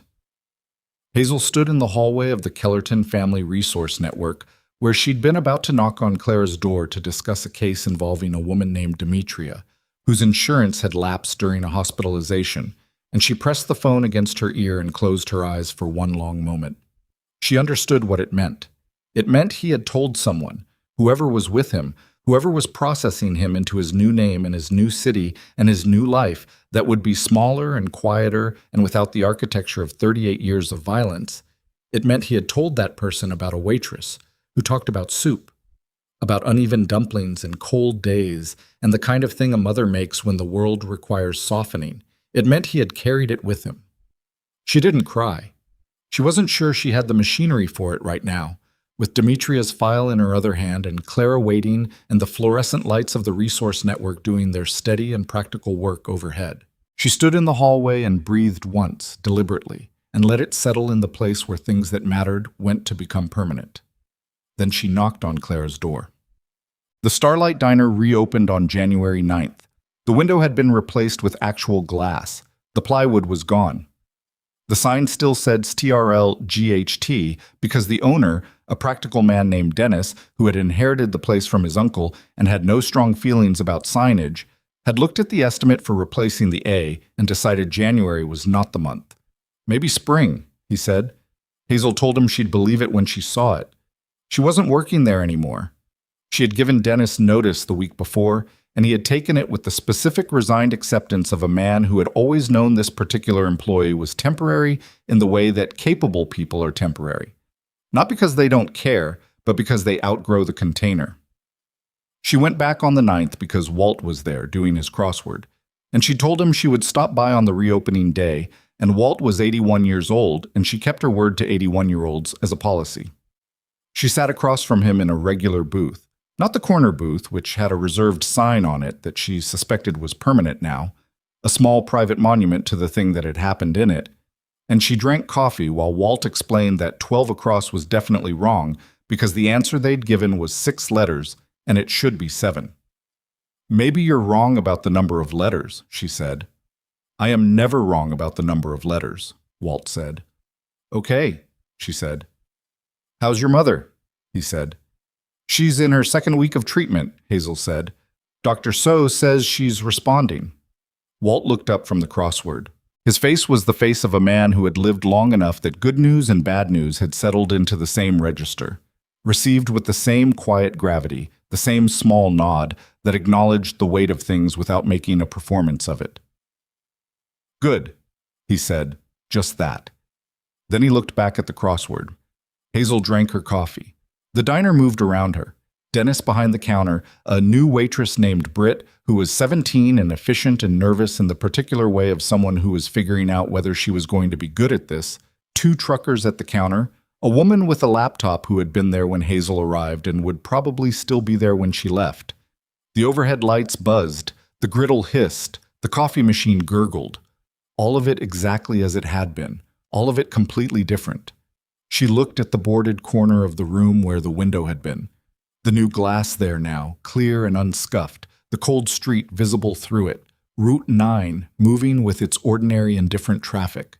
She looked at the counter where she had stood for 6 years with the coffee pot against her hip.